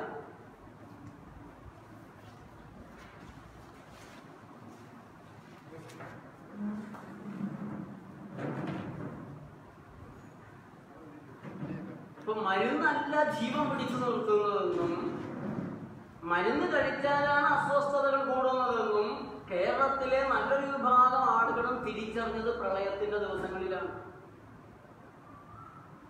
അത് കഴിഞ്ഞപ്പോ പലരും എന്തിനായി മരുന്ന് കഴിക്കണേ എന്നുള്ള തീരുമാനമെടുത്തു. ഒന്ന് പകുതി ഉപവാസം, ലംഘനം പരമൌഷധം. ആയുർവേദത്തിന്റെ ഏറ്റവും പരമമായ ഔഷധം, ഏറ്റവും നല്ല മരുന്ന് ഉപവാസം എന്നാണ് പറയുന്നത് അഷ്ടാംഗയോഗത്തെ. പക്ഷെ അത് വൈദ്യന്മാർക്ക് പറയാൻ പറ്റുമോ? രോഗി വന്നു, ഈ രോഗത്തിന് 3 ദിവസം പച്ചവെള്ളം മാത്രം കുടിച്ച് അങ്ങോട്ട് ഉപവസിക്കുക കേട്ടോ. രോഗിക്ക് അടുത്ത രോഗം വന്നു, അപ്പോ വന്നു അവിടെ ഭയങ്കര വേദനയാണോ, ഒരു 2 ദിവസം പച്ചവെള്ളം കഴിച്ചങ്ങോട്ട് ഉപവസിക്കും, ലംഘനം പരമൌഷധ. 3ാമത്തെ പ്രാവശ്യം ഒരു രോഗത്തിനും കൂടെ രോഗി വന്നപ്പോഴും പറഞ്ഞു ലംഘനം. പിന്നെ രോഗി അങ്ങോട്ട് ചെയ്തു, അയാളുടെ അടുത്ത് പോയാൽ അയാൾ ഉപവസിക്കാൻ പറയും, എനിക്ക് വീട്ടിൽ ചെയ്താൽ പോലെ. രോഗി സ്വയമായിട്ട് ചെയ്യും. പിന്നെ വൈദ്യൻ എങ്ങനെ ജീവിക്കും? ഞങ്ങൾക്ക് ജീവിക്കാൻ നിങ്ങളെ വേണം. ആരോഗ്യമുള്ള നിങ്ങളെ കൊണ്ട് ഞങ്ങൾക്ക് എന്ത് കാര്യം? ഇന്ത്യയിലെ ലോകത്തെ ഏറ്റവും പ്രധാനപ്പെട്ട ബിസിനസ്സിൽ ഒന്ന് ആയുധ വ്യാപാരമാണ്. ആയുധ ബിസിനസ് കഴിഞ്ഞാൽ 2ാമത്തെ ബിസിനസ് മരുന്ന് വ്യവസായമാണ്. ഈ വ്യവസായത്തിന്റെ മൊത്തം പുരോഗതിയും കണ്ണീ കണ്ടതൊക്കെ തിന്നും ഉള്ള പേസ്റ്റും സോപ്പും ഷാമ്പുവും മസ്കാരയും ലിപ്സ്റ്റിക്കും നെയിൽ പോളിഷും ഇതൊക്കെ വാരിത്തേച്ചും രോഗികളാകുന്ന നിങ്ങളിലാണ് ഇതിന്റെ വികസനം മുഴുവൻ കിടക്കുന്നത്. അതുകൊണ്ട് ഒരു കാരണവശാലും ഞങ്ങളൊക്കെ പറയുന്നത് കേട്ട് നിങ്ങൾ ദയവായിട്ട് നന്നായി കളയരുത്. എന്റെ പ്രകൃതി സാഹചര്യത്തിൽ 7 കേരളത്തിലുണ്ട്, കൂട്ടിപ്പോകും. നിങ്ങൾ എത്രത്തോളം കൂടുതൽ രോഗികളാകുന്നു അത്രത്തോളം ഈ രാജ്യത്തിനൊരു വികസനം ഉണ്ടാകും. നമ്മുടെ രാജ്യത്തിന്റെ GDP, നിങ്ങളെല്ലാം രോഗികളാവാതെ നല്ല ഭക്ഷണപാനീയങ്ങൾ കഴിച്ച് ജീവിക്കുകയാണെങ്കിൽ ഈ രാജ്യത്തിന്റെ GDPക്ക് എന്താ സംഭവിക്കുക? ഇപ്പൊ ഒരു നാശം രാജ്യത്തിന് സംഭവിക്കാനില്ല. നിങ്ങളെല്ലാം മര്യാദക്കാരായി ജീവിക്കിയാൽ കോടതി ബിസിനസ് നടക്കുമോ? ജയിൽ ബിസിനസ് നടക്കുമോ? എന്താ കൺവീൻഷൻ നോക്കണേ? കോടതി ബിസിനസ്. എന്നെ അറസ്റ്റ് ചെയ്ത് കോടതി കൊണ്ടുപോയി നിർത്തിയപ്പോ ഞാൻ ഈ തമാശ ഇങ്ങനെ അറസ്റ്റ് ചെയ്ത സമയങ്ങളിൽ ഈ തമാശ ഇങ്ങനെ ആസ്വദിച്ചുകൊണ്ടിരിക്കുകയാണ്. സത്യത്തിൽ അവരെ കൊണ്ട് നമ്മളെ അറസ്റ്റ് ചെയ്യിപ്പിച്ചതാണ്. 6-ാം തീയതി സെപ്റ്റംബർ 6-ാം തീയതി MP മത്തായി സാറും അഡ്വക്കേറ്റ് റെജിയും കൂടെ ഞങ്ങൾ ചർച്ച ചെയ്തു. ഇപ്രാവശ്യം അറസ്റ്റ് ഉറപ്പാണ് ജേക്കബ് മത്തായി സാർ പറഞ്ഞു. നാളെ വരും മത്തായി സാറ്. ഞാൻ പറഞ്ഞു ഇപ്രാവശ്യം അത് അറസ്റ്റ് ചെയ്യണം. അറസ്റ്റ് ചെയ്ത് കഴിഞ്ഞാൽ ഞാൻ ജാമ്യം എടുക്കാണ്ട് ഉള്ളിൽ കിടക്കും. എനിക്കൊന്ന് വിശ്രമിക്കണം, 10-15 ദിവസം ഉപവസിക്കണം, പിന്നെ അത്രയും ദിവസം വിശ്രമിക്കണം. മത്തായി സാർ പറഞ്ഞു അതൊന്നും വേണ്ട, അറസ്റ്റ് ചെയ്ത് കഴിഞ്ഞാൽ ജാമ്യമൊക്കെ എടുക്കണം. അങ്ങനെ ഞങ്ങൾ അവരുടെ ചർച്ചയൊക്കെ നടന്നു. അവസാനം സാറ് പറഞ്ഞ പോലെ ശരി അറസ്റ്റ് ചെയ്ത് കഴിഞ്ഞാൽ ജാമ്യം എടുക്കണം, പക്ഷെ അവർ അറസ്റ്റ് ചെയ്യണം. അങ്ങനെ ഒരു തീരുമാനം സെപ്റ്റംബർ 6-ന് ഞങ്ങൾ എടുത്തിരുന്നു. 8-ാം തീയതിയാണ് അറസ്റ്റ് ചെയ്യുന്നത്. അതും നിങ്ങളെയൊക്കെ അറസ്റ്റ് ചെയ്യാനായിട്ട് ചുമ്മാ സാധാ പോലീസുകാർ വരും. എല്ലാം സാധാരണ പോലീസുകാരൊന്നുമല്ല, CBCID ഒന്നാണ് അറസ്റ്റ് ചെയ്യുന്നത്. നമ്മുടെ രാവിലെ CBCID ഓർഗനൈസ്ഡ് ക്രൈം സെക്ഷൻ അന്വേഷിക്കുന്ന സർക്കിൾ ഇൻസ്പെക്ടർ പിന്നെ 5-6 പോലീസുകാരൊക്കെ കൂടി വന്നിട്ടാണ് ഒന്ന് സ്റ്റേഷൻ വരെ വരണം, ഒന്ന് ചോദ്യം ചെയ്തിട്ട് വിട്ടയച്ചേക്കാം. അറസ്റ്റ് ചെയ്തൊക്കെ കഴിഞ്ഞ് കഴിഞ്ഞപ്പോ സർക്കിൾ ഇൻസ്പെക്ടർ പറയുന്നത് ഞങ്ങളെ പറ്റൊന്നും തോന്നരുത്, എന്റെ ഭാര്യ ഡോക്ടറുടെ പേഷ്യന്റാണ്, 4 കൊല്ലമായി അവർക്കൊരു രോഗവും പിന്നെ ഇല്ല. നിൽക്കട്ടെ. അപ്പൊ കോടതി എങ്ങനെ നിർത്തിയപ്പോ ഞാൻ ക്ലർക്കിനോട് ചോദിച്ച് ഈ കോടതിയുടെ ഒരു ദിവസത്തെ ലാഭം എത്രയാണ്? കോടതിക്ക് ലാഭോ? ആ ലാഭം ഈ മനുഷ്യർക്ക് ഇരുന്നിട്ട് 1000, 5000 എന്നൊക്കെ ഇങ്ങനെ വിളിക്കണമെന്നല്ലോ പിഴ. അപ്പൊ അയാൾക്ക് കാര്യം മനസ്സിലായി. അപ്പൊ അയാൾ പറഞ്ഞു പ്രളയത്തിന് മുമ്പ് 1 ലക്ഷമൊക്കെ ഉണ്ടായിരുന്നു, പ്രളയം കഴിഞ്ഞ് ഇപ്പൊ ഒരു 60,000, 70,000 ഒക്കെ ഉള്ളൂ. ഈ നാട്ടിലെ മൊത്തം കോടതികളിൽ നിന്ന് ഒരു ദിവസം കിട്ടുന്നത് എത്രയാണെന്ന് ആലോചിച്ച് നോക്കിയേ. കോടതി ഒരു ഉഗ്രൻ ലാഭമാണ്, നല്ല ബിസിനസ്സാണ് സർക്കാരിന്റെ. അപ്പൊ ജയിലെന്താ ബിസിനസ്? ജയിലിൽ നമ്മളെയൊക്കെ പിടിച്ച് അങ്ങനെ അകത്തിടുകയല്ലേ. അത് ജയിലെന്താണെന്ന് അറിയാം, അവിടെ ഒന്ന് പോയി നോക്കണം. വല്ല വഴിയുണ്ടെങ്കിൽ ഞങ്ങളോട് കൂടിയാൽ ഒരു 2 ആഴ്ചയൊക്കെ ഞങ്ങൾ മേടിച്ചു തരാം. ഇപ്പൊ കേരളത്തില് ജയിലിൽ പോകാൻ വളരെ എളുപ്പമാണ്. പ്രകൃതി ചികിത്സ പറഞ്ഞാൽ മതി. ഗാന്ധിജി സ്വാതന്ത്ര്യ സമരത്തിന്റെ ഭാഗമായിട്ട് പ്രകൃതി ചികിത്സ പറഞ്ഞപ്പോഴും അറസ്റ്റ് ചെയ്തിട്ടിരുന്നു. ഇവൻ ഖാദി ധരിച്ചിട്ടുണ്ട് എന്നാരെങ്കിലും പറഞ്ഞാൽ മതി, അവൻ ഉള്ളിലാണ്. ഇവൻ ഭാരത് മാതാക്ക് ജയിൽ വിളിച്ചു, അവൻ ജയിലിലാണ്. ആ കാലമാണ് ഇപ്പൊ നമ്മുടെ നാട്ടിൽ തിരിച്ചു വന്നുകൊണ്ടിരിക്കുന്നത്. അത് കേരളത്തിൽ വരുമെന്ന് ഒരിക്കലും കരുതിയിരുന്നതല്ല. ശരിക്കും പ്രകൃതി ചികിത്സ, ശുദ്ധ പ്രകൃതി ചികിത്സ പറഞ്ഞാൽ മതി. നിങ്ങൾക്ക് ജയിലിൽ പോരാ, അതുകൊണ്ടൊന്ന് ജയിലിൽ പോയി നോക്കണം. അപ്പൊ ഞാൻ സുഗീതം മാസികയില് ജയിലിൽ പോയി വന്ന ഉടനെ ഒക്ടോബർ ലക്കത്തില് എന്റെ ജയിൽവാസത്തിന്റെ മധുര സ്മരണകൾ എന്ന് പറഞ്ഞിട്ട് എഴുതി. അത് വായിച്ച് പലരും കൊതിയോടും ഇപ്പൊ ജയിലിൽ പോകാനായിട്ട് ഇപ്പൊ എങ്ങനെയാ പറ്റുക ഒന്ന് പോണമല്ലോ. എന്താ അവിടത്തെ രസം എന്നറിയാവോ? അപ്പൊ എന്നെ പിടിച്ച് ഞാൻ 6 ദിവസം പച്ചവെള്ളം മാത്രം കഴിച്ച് ഉപവസിച്ചു. ആ 6 ദിവസത്തെ ഉപവാസം കൊണ്ട് ജയിലിൽ ഭയങ്കര മാറ്റമായി. 3 ദിവസം കഴിഞ്ഞാൽ കൈക്കും കാലിനും പൊക്കി ആംബുലൻസിൽ കയറ്റി ഡ്രിപ്പ് കൊടുക്കുന്ന രാഷ്ട്രീയ നേതാക്കന്മാരെ അവരെല്ലാം കണ്ടിട്ടുള്ളൂ. അതുകൊണ്ട് 4ാമത്തെ ദിവസം തുടങ്ങി 2 നേരവും സൂപ്രണ്ട്, അസിസ്റ്റന്റ് സൂപ്രണ്ടൊക്കെ വന്ന് നോക്ക്, എനിക്ക് വല്ല കുഴപ്പമുണ്ടോ, ക്ഷീണമുണ്ടോ, തളർച്ചയുണ്ടോ. ഞാനിങ്ങനെ കാണാൻ വരുന്ന ആളുകളൊക്കെ പോയി കാണുക, തിരിച്ചു വരിക, യോഗ ചെയ്യുക, വായിക്കുക. ചാർലി ചാപ്ലിന്റെ 550 പേരുള്ള ആത്മകഥ കൊണ്ടുപോകും വായിച്ചു കൊടുത്തു. 20 കൊല്ലമായിട്ട് നടന്നിട്ടില്ല. 6ാം ദിവസം വൈകിട്ടായപ്പോ 10 ദിവസം ഉപവസിക്കണമെന്നാണ് എല്ലാവരും കൂടെ നിർബന്ധം തുടങ്ങി. ജയിലിൽ ഒരു വെൽഫെയർ ഓഫീസർ ഉണ്ട്. അവരൊക്കെ പറയുന്നത് ഞങ്ങൾക്ക് കുടുംബത്തെയാണ് വിളികൾ വരുന്നത്, സാറേ ഒരു രക്ഷയില്ല, സാറ് ഭക്ഷണം കഴിക്കണം. പിന്നെ വക്കീല്, ബാക്കി എല്ലാവരും വന്നിട്ട് സ്വാമി അഗ്നേഷ്, മേധാപട്ടർ എല്ലാവരും കൂടെ മെസ്സേജ് കൊടുക്കുകയാണ്. മേധയും സ്വാമി അഗ്നേഷും പറയുന്ന ഒരു കാര്യം, ഫോഴ്സ്ഫുൾ ഫീഡിങ്ങിന് വേണ്ടിയിട്ട് ഇവര് അലോപ്പതി ഹോസ്പിറ്റലിലേക്ക് വിട്ടു കഴിഞ്ഞാൽ അവിടെ ഡോക്ടർമാരുടെ കയ്യിൽ ജേക്കബിനെ കിട്ടിയാൽ പിന്നെ എങ്ങനെ ബാക്കി വരുന്നോ എന്നുള്ളത്, എങ്ങനെ തിരിച്ചു വരും എന്നുള്ളത് പറയാൻ പറ്റുകയല്ല. അതുകൊണ്ട് എന്തെങ്കിലും കഴിക്കണം. അങ്ങനെയാണ് ഞാൻ എന്നെ കരിക്കും വെള്ളം കുടിക്കാതെ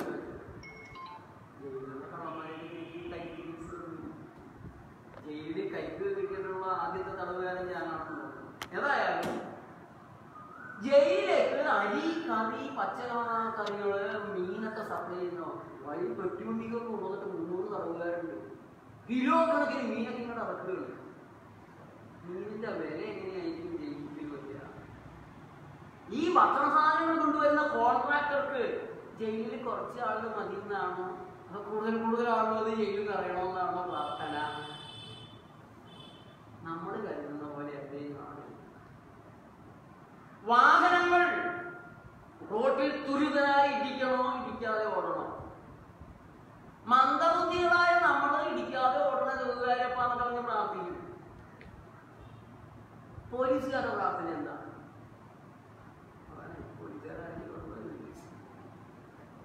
കഷ്ടകാലത്തിന് ആ വണ്ടി ഇടിച്ചു മറിഞ്ഞത് 20 മീറ്റർ അപ്പുറത്തായി പോയി. ഇപ്പുറത്തായിരുന്നെങ്കിൽ എന്റെ കീശയില് 5000 രൂപ വീണേന്. പോലീസുകാരുടെ സങ്കടമാണ്. വർക്ക്ഷോപ്പുകാരന്റെ കാര്യം എന്താ? അവനെന്താ പ്രാർത്ഥിക്കുന്നത്? വർക്ക്ഷോപ്പിൽ കയറി കഴിഞ്ഞാല് ദൈവമേ കഴിയുന്നത്ര വണ്ടികളൊക്കെ ഇടിക്കണേ, ഇങ്ങോട്ട് തന്നെ കൊണ്ടുവരണേ. ഞാൻ തൃശ്ശൂർ വെച്ച് ഇതുപോലെ മറിയുമ്പോൾ പറഞ്ഞ് ഈ വർക്ക്ഷോപ്പുകാരുടെ മുഴുവൻ ആഗ്രഹം വണ്ടികൾ ഇടിച്ച് പൊളിച്ച് തരിപ്പണമാകണമെന്നാണ്. ഇത് പെട്ടെന്ന് ഒരു തടിമാനം ചെറുപ്പക്കാർ ചാടി എടുത്തിട്ട് പറഞ്ഞു, സാറേ ആ പറഞ്ഞത് തെറ്റാണ്, അങ്ങനെ ഞങ്ങൾക്ക് ആഗ്രഹമില്ല. അത് തെറ്റാണോ? പിന്നെ എന്താണ് ആഗ്രഹം? സാറേ ഇടിക്കണമെന്നേ ഞങ്ങൾക്ക് ആഗ്രഹമുള്ളൂ. ഇടിക്കണം, വണ്ടികൾ ഇടിക്കണമെന്നേ ആഗ്രഹമുള്ളൂ. ഇടിച്ച് തകർന്ന് തരിപ്പണമെന്ന് ഞങ്ങൾക്ക് ആഗ്രഹമില്ല. അതെന്താണോ? അതെ, അങ്ങനെ ഇടിച്ച് തകർന്ന് തരിപ്പണമായാല് ആളുകൾ പിന്നെ നന്നാക്കാൻ കൊണ്ടുവരില്ല. ഇൻഷുറൻസിന് ടോട്ടൽ ലോസ് എന്ന് പറഞ്ഞിട്ട് ഒരു ഏർപ്പാടുണ്ട്. ആ ഇൻഷുറൻസിന്റെ കാശ് മേടിച്ച് ഈ വണ്ടി കുറഞ്ഞ വിലക്ക് ആരെങ്കിലും ഏൽപ്പിച്ച് വിറ്റ് വേറെ വണ്ടി എടുക്കാനാണെന്ന് നോക്കുള്ളൂ. അപ്പോൾ വർക്ക്ഷോപ്പുകാർക്ക് വണ്ടി ഇടിച്ച് തവിടുപൊടിയാണോ ഇല്ല ഇടിക്കണമെന്നാണ് ആഗ്രഹം. ഈ വണ്ടി വിൽക്കുന്ന കമ്പനിക്കാരന്റെ ആഗ്രഹം എന്താണ്? ഇത് തുരുമ്പ് പിടിച്ചിട്ട് മാത്രം സ്പെയർ പാർട്ട് മാറിയാൽ മതിയോ? ഇടിച്ചു കഴിഞ്ഞാൽ ഒരു 2 ലക്ഷത്തിന്റെ ബില്ല് അവൻ ഒരു വിധത്തിൽ ഒപ്പിച്ചെടുക്കും. അപ്പൊ അവന് ഇതൊക്കെ ഇടിക്കണം. വക്കീലന്മാരുടെ ആഗ്രഹം എന്താ? MSAT കേസ് വണ്ടി ഇടിച്ച് ആംബുലൻസ് വന്ന് ആശുപത്രിയിൽ എത്തുന്നതിന് മുമ്പ് വക്കീലിന്റെ ദല്ലാളന്മാര് ആശുപത്രിയിൽ എത്തിക്കഴിയും. ഇതിവിടെ ഒന്നിട്ട് കൈക്കിങ്ങോട്ട് വെച്ചിട്ട് ഒന്നിട്ട് വെച്ചാൽ മതി. ഒപ്പിടാനും പറ്റില്ല, പോകാനും പറ്റില്ല. കേസ് ഇവിടുത്തെ സർജറിയുടെ മുഴുവൻ ചാർജ് ഞങ്ങൾ കൊടുത്തോളാം, നിങ്ങളൊന്നും അറിയണ്ട. കേസ് എന്തെങ്കിലും വന്നിട്ട് വക്കീലിൽ നിന്നാണ്. ഇതൊക്കെ ഒരു വലിയ കച്ചവടമാണ്. രോഗം ഒരു ഉത്സവമാണ്. സുനാമി ഒരു ദേവതയാണ്. പ്രളയം ഒരു ദേവതയാണ്. പ്രളയം വന്നുകൊണ്ട് നമ്മുടെ സർക്കാർ നന്നായി. പ്രളയം വന്നുകൊണ്ട് നമ്മുടെ സർക്കാർ രക്ഷപ്പെട്ടു. എവിടെ നിന്നൊക്കെയാണ് ഫണ്ട്, എവിടെ നിന്നൊക്കെയാണ് പ്രോജക്റ്റുകൾ? ഒരു ഭൂകമ്പം വന്ന് നാളെ ഈ കേരളം ഇടിഞ്ഞു പൊളിഞ്ഞു വീണാൽ ഉത്സവമാണ്. പുനർനിർമ്മാണ പ്രക്രിയയിൽ പങ്കാളികളാകാൻ ലോകാരോഗ്യ സംഘടനയുടെ 1000 കോടി 10,000 കോടി, കേന്ദ്ര സർക്കാരിന്റെ കോടികൾ. ഈ കോടികളിൽ 10% പോലും ദരിദ്രവാസികൾ നമുക്ക് എത്തുകയല്ല. ബാക്കി മുഴുവൻ എത്തുന്നത് സുനാമി ദേവതയാണ്.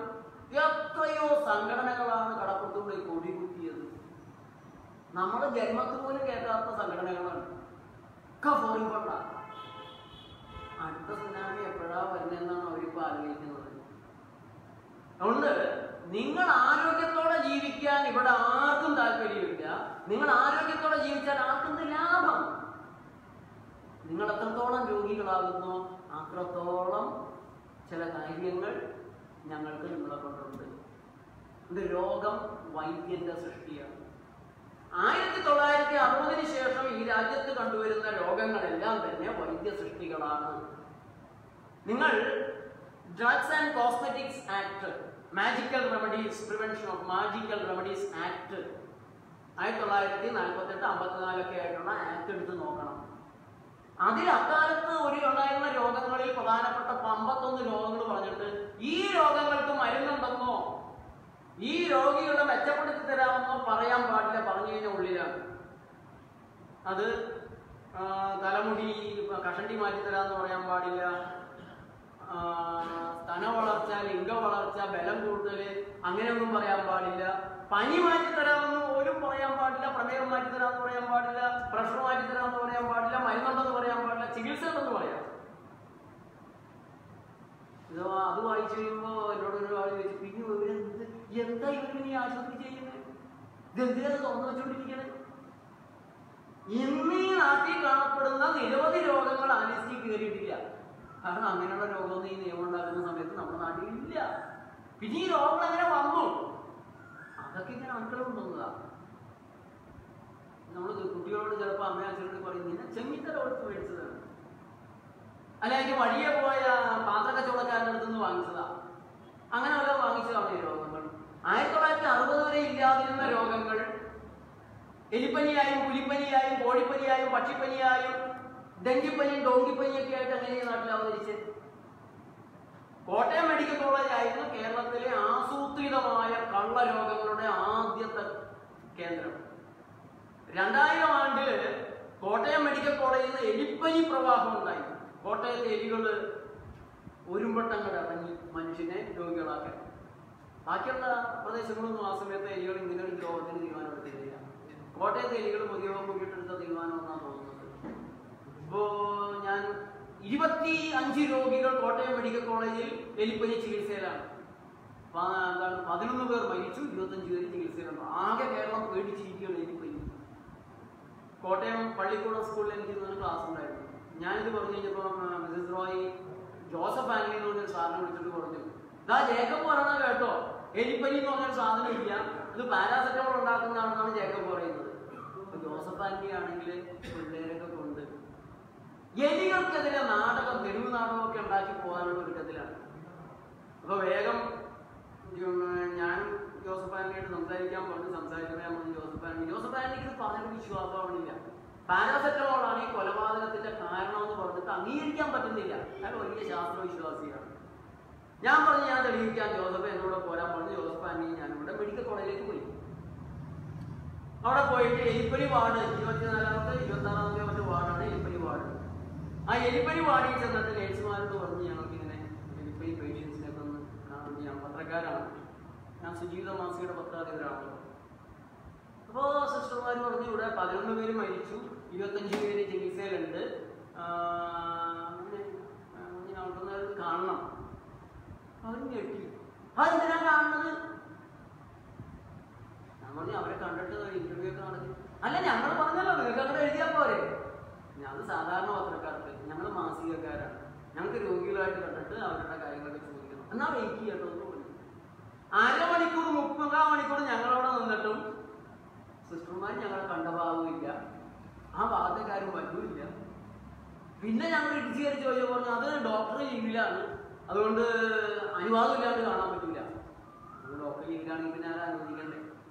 അത് പ്രിൻസിപ്പാളുണ്ട്. അങ്ങനെ ഞങ്ങൾ പ്രിൻസിപ്പാളാണ് ചന്ദ്രമോഹനാണ്. അദ്ദേഹത്തെ പോയി കണ്ടപ്പോൾ അദ്ദേഹം പറഞ്ഞു 11 പേര് മരിച്ചു, 25 പേര് ഇവിടെ ഉണ്ട്, ഇതിന് വേണ്ട പ്രവർത്തനങ്ങളൊന്നും ഫണ്ട് വേണ്ടത്തില്ല, അങ്ങനെയാണ് ഇങ്ങനെയാണ്. ഞാൻ പറഞ്ഞു ഞങ്ങൾക്കൊന്ന് കയറി പേഷ്യൻസിനെ കാണും. ഓ കണ്ടപ്പോൾ അങ്ങനെ ചെന്നാണ്. ഞങ്ങൾ വീണ്ടും വന്നു. അപ്പോൾ ഒരു 12:30 12:45 മണിയായിട്ടുണ്ട്. ഇപ്പൊ ജോസഫ് ആയിരിക്കും കഴിയുന്നില്ല. ഞാൻ പറഞ്ഞു അതിനകത്ത് നിൽക്കുന്ന നാടകമുണ്ട് ഇവിടെ. 1 മണിയായപ്പോൾ ഡ്യൂട്ടി ചേഞ്ച് ചെയ്യണം. ആ സിസ്റ്റർമാർ വന്നിട്ട് പറഞ്ഞു ഞങ്ങളുടെ ഡ്യൂട്ടി കഴിഞ്ഞില്ല. ആ സിസ്റ്റർ പറഞ്ഞു തരും കേട്ടോ. ഞാൻ സിസ്റ്റർ പറഞ്ഞു ഞാൻ ചാർട്ട് എടുക്കട്ടെ. ചാർട്ട് എടുത്തിട്ട് വന്നിട്ട് പറഞ്ഞു അത് നമുക്കിപ്പോൾ 1 പേഷ്യൻ്റേ ഉള്ളൂ. അപ്പം ഞാനൊന്ന് കൊടുത്തു. 25 രോഗികളോടെ കിടക്കുന്നു എന്ന് പറഞ്ഞ ആളുകളെ പേടിപ്പിച്ചിട്ട് ഇപ്പോൾ 1 രോഗിയുള്ളല്ലോ. അതിന് 25 പേരുണ്ടെന്ന് ആര് പറഞ്ഞു? ഞാൻ സകല